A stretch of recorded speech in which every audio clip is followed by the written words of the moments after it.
ఓం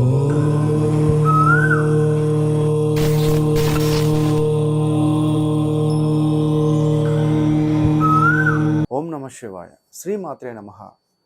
ఇవాళ చాలామంది అన్నీ ఉన్నా, ఎన్నో కోట్లు ఉన్నా మనశ్శాంతి ఉండట్లేదు గురువుగారు అని చెప్తున్నారు. 100 కోట్లు ఉంటుంది, అలా వచ్చి తలబట్టుకొని కూర్చుంటారు. ఏమైంది నాయన? మనశ్శాంతి లేదు గురువుగారు. అది మనం కొనలేనిది కనుక. అంటే నాకెవరన్నా చెప్తున్నారు అంటే అది నా గొప్పతనం కాదు సుమా, ఆ స్థానానికి ఉండే బలం అంతే.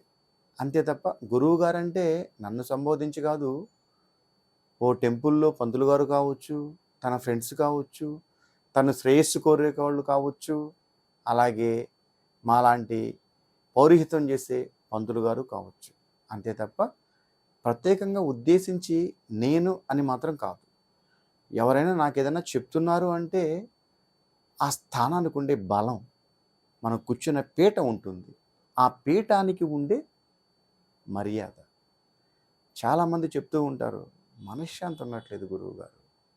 అది అంగట్లో వస్తువు కాదు కొనడానికి, అది మనమే క్రియేట్ చేసుకోవాలి. మనశ్శాంతి ఉండేలా మనమే ఆలోచించాలి. మనం మనశ్శాంతిగా ఉండేలాగా మనం నడుచుకోవాలి. మన అశాంతికి కారణమయ్యే వాళ్ళని చాలా దూరంగా పెట్టేసేయాలి. మనం డిస్టర్బ్ చేసే వాళ్ళని చాలా దూరంగా పెట్టేసేయాలి. మన ముందర ఒకలా, మనం లేనప్పుడు ఇంకోలా ఉండే వాళ్ళని ఎంటర్టైన్మెంట్ చేయరాదు. మనతో ఉంటూ మన గురించి పక్కన ఇంకోలా మాట్లాడే వాళ్ళని చాలా దూరంగా పెట్టేసేయాలి. అందరినీ పెట్టుకుంటూ వెళ్ళిపోతే ఏమవుతుంది గురువుగారు? చివరికి మనం ఒంటరి అయిపోతాం కదా అని అంటారేమో. మనం ఒంటరిగా ఉన్నా పర్వాలేదు సుమా, సంతోషంగా మాత్రమే ఉండాలి. 100 మందితో ఉన్న వాళ్ళందరూ మనల్ని కాకుల్లా పొడుస్తూ ఉంటే దానివల్ల ఏంటి ప్రయోజనం? వదులుకోమనేది నేను చెప్పను. కొత్త బంధాల కన్నా ఉన్న బంధాలతోనే సంతోషంగా ఉంటే చాలు. ఉన్న బంధాలు విడిపోకుండా ఉంటే చాలు. కానీ మనం ఎంత పర్ఫెక్ట్గా ఉన్నా ఎదుటోళ్ళు కూడా అలాగే ఉండాలి కదా. ఏడిసేవాళ్ళు ఉంటారు, ఏడిపించేవాళ్ళు ఉంటారు, మనం చూసి పక్కన ఇంకోలా మాడేవాళ్ళు ఉంటారు. మనం ఎంత సర్దుకుపోతున్నా వాళ్ళు అలా అశ్రద్ధ వహించే వాళ్ళే ఉంటారు. అలా ఎన్నున్నా, ఎంత డిస్టర్బెన్స్ చేసినా ఆ మహాశివుని యొక్క అనుగ్రహం ఉంటే మనల్ని ఎవరు ఏమీ చేయలేరు సుమా. ఇది మీరు గుర్తుపెట్టుకోండి. మనం భయపడవలసింది ఇద్దరికి.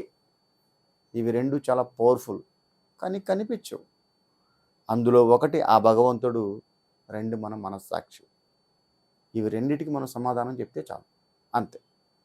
అయితే మనశ్శాంతి కావాలి, మనశ్శాంతిగా లేదు, అశాంతితో నా మనసు చాలా కలకలం రేగుతుంది అని అన్నవారు చాలామందికి ఈ మనశ్శాంతి ఉండదు. దానికి ఎన్నో కారణాలు ఉంటాయి, ఫలానని మనం చెప్పలేము.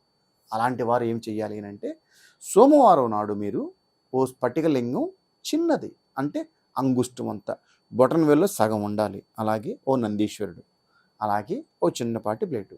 ఖచ్చితంగా దీనికి స్ఫటికలింగం మాత్రమే కావాలి సుమా.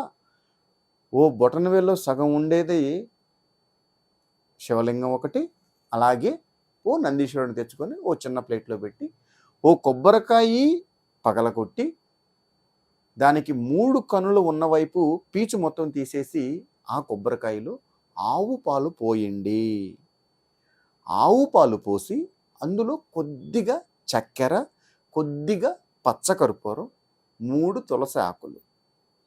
మళ్ళీ చెప్తున్నాను సుమా, మనం కొబ్బరికాయ పగలగొట్టిన తర్వాత 3 కన్నులు ఉన్న వైపు తీసుకొని అందులో ఆవు పాలు అయితే ఆవు పాలు, బఫెల పాలు అయితే బఫెల పాలు అయినా పర్వాలేదు, పాలు పోసి 3 తులసాకులు, కొద్దిగా పంచదార, కొద్దిగా పచ్చకర్పూరం వేయాలి. కొద్దిగా వేసిన తర్వాత భార్యాభర్తలు కలిసి చేస్తే చాలా అద్భుతం. లేదు భర్త కోసం భార్య చేయొచ్చు, భార్య కోసం భర్త చేయొచ్చు, లేదు భార్య చేయొచ్చు, భర్త చేయొచ్చు, లేదు మనశ్శాంతి లేని వాళ్ళు ఎవరైనా చేయొచ్చు. మీరు ఆ కొబ్బరికాయలో ఉన్న పాలు ఆ స్ఫటికలింగానికి మీరు ఏం కోరుకోకూడదు, ఎవరిని కోరుకోకూడదు. ఒకటే మూలమంత్రం, ఓం నమ శివాయ అని ఆ స్ఫటికలింగానికి మీరు అభిషేకం చెయ్యండి. ఇలా మీరు 3 వారాలు చేయండి, మీకు అర్థమైపోతుంది అంతే. 4వ వారం చేయొద్దన్నా మీరే చేస్తారు. ఎందుకంటే మీలో మార్పు కలుగుతుంది, మీకు ప్రశాంతత కలుగుతుంది, మీకున్న అశాంతి దూరమైపోతుంది. ఈ తులసి దళాలతో, చక్కెరతో, ఆవు పాలతో, పచ్చకర్పూరంతో స్ఫటికలింగానికి మనం సోమవారం నాడు అభిషేకం చేస్తే ఆ పవర్ వేరే. మీరు ఊహించలేని విధంగా మీ జీవితం మలుపు కూడా తిరుగుతుంది. ఓసారి 3 వారాలు చేసి చూడండి, ఎంత ప్రశాంతంగా మీ మనసు ఉంటుందో ఇక ఏది నేను మీకు మాటల్లో చెప్పలేను. నేను ఎంతోమందికి ఈ పరిహారం చెప్పిన తర్వాత వాళ్ళే వచ్చి చెప్పారు, చాలా ప్రశాంతంగా ఉంది గురువుగారు అని. వాళ్ళే కాదు, నేను కూడా అప్పుడప్పుడు ఈ పూజ చేస్తూ ఉంటాను. ఎందుకంటే నేను మనిషినే కాబట్టి. ఈ చిన్నపాటి పరిహారం మీరు చేసి చూడండి, దానిలో ఎంత ప్రతిఫలం ఉంటుందో మీకే తెలుస్తుంది. కృష్ణార్పణం.